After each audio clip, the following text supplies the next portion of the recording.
The Star Wars galaxy is full of captivating soldiers, sorcerers, smugglers, and creatures. However, the latter doesn't typically get discussed as often as the others. There are some creatures in Star Wars that are simply terrifying. From the rancors of Dathomir to the monsters of the Petronaki Arena, there are some that you would never want to run into. And some planets are even deemed uninhabitable just because of the monsters that live there. And with this in mind, I decided to build 3 Mocs using the scariest and deadliest monsters in Star Wars. These builds will range from the times of the dawn of the Jedi and go beyond the fall of the Empire.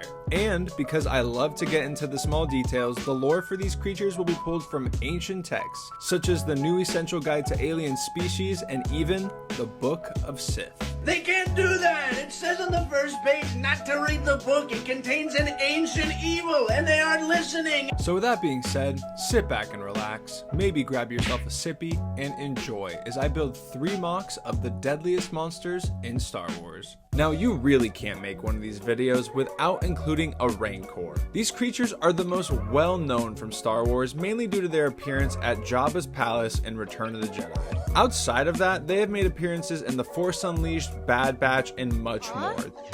She's kinda cute. Get out! These creatures are incredibly deadly, and when reviewing the Essential Guide to Alien Species, we learn a lot about them. Their fists are strong enough to flatten enemies, their jaws are strong enough to swallow humans whole, their eyes can see in low light, and their nose can smell prey for miles. Essentially, these are apex predators on almost every planet they're on, and it makes sense why Jabba would keep one of these as a pet just for a common crime lord flex. But for this Moc, I decided to start on the planet of Felucia during the Clone Wars. I started by adding different colors to the pathway and built up a large rock wall in the background. I wanted to use different plant types to bring different colors to the Moc, and I really liked the way it all came together in the end. After that, I added my Rancor minifig and my Felucia Shock T from The Force Unleashed. I know this isn't really lore accurate, but I love this minifig, for no particular reason.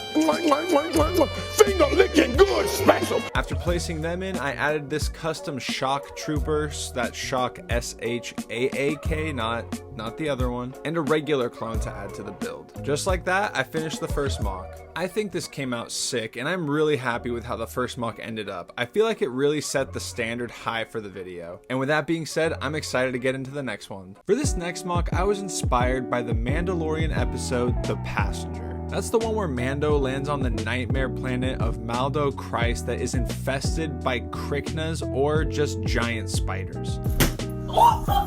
And after Grogu starts snacking on the unborn children of these spiders, they understandably take offense and begin to attack Mando and his baby-eating companion. And on a side note, that wasn't even the first time Grogu ate an unborn baby in that episode, which no one really talks about. World's up, man. These creatures actually entered Star Wars canon after my reference book was created, so it will not be of any use here. But luckily, we always have Wikipedia. These spiders were originally part of the legendary Star Wars designer Ralph McQuarrie's vision for Dagobah, but obviously they were eventually scrapped. Luckily, these designs were dug up and given to us in both Rebels and The Mandalorian. For this Moc, I made the caves that Mando and Grogu run through to escape these monsters. Sadly, I don't have a minifig for the woman they call the Frog Lady, but I was able to make the tube that Mando holds onto that holds her eggs to bring home to her husband who's waiting for her. Honestly, super heartwarming story for me, but that's besides the point. I used the krykna design that I previously featured in one of my YouTube shorts, and I had some people ask how to make these, and the design is pretty simple.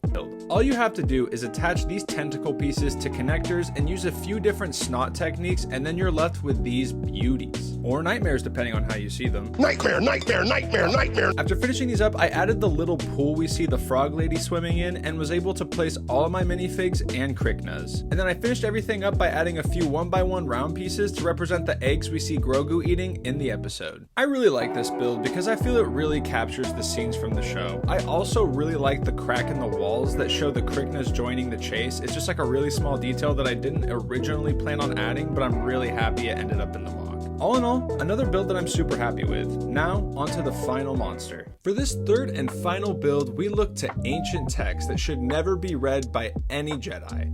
The Book of Sith. Looking into the book, we learn of ancient Sith spawn used to kill Jedi in forgotten wars long ago, so long that they've become myth. Creatures like the Saleuth, Battle Hydra, and even the dreaded TheCantinatop used to roam throughout the galaxy, killing whoever dared cross their path. Luckily, these creatures were long forgotten by the time of the Clone Wars, which is why this third and final build will be set in the ancient timeline of the Old Republic and feature the monstrous Sith Warworm. These creatures were hunted by the Jedi as a part of the Great Hunt, where the Jedi tracked Sith spawn across the galaxy with the intentions of removing their threat by killing all of them. Kinda morbid and not very Jedi-like if you ask me. But that's what I tried to depict with this third and final build. In this mock, we see what's left of a Jedi strike force that have tracked this Twi'lek Sith sorceress to a dark forest. However, she is leading them into a trap as there is a Sith Warworm waiting for their arrival. This dude was actually super fun to make, and my fiance keeps calling this dude Gyarados. I honestly can't unsee it, so let me know what you see when you look at this guy. And this mock is one of my favorite because it's a story never told before and one that gave me unlimited creative freedom. These characters have no names, and the outcome of this conflict are yours to decide, which has always been one of my favorite things about LEGO in general. So let me know how you think this turned out. But I'm curious to hear what you think about these 3 mocks. Out of the 3 in this video, which one's your favorite? And what other creatures would you want to see in the future? A couple that crossed my mind were the Crate Dragon, Mythosaur, or even the Acklay. So maybe you'll see another one of these videos in the future.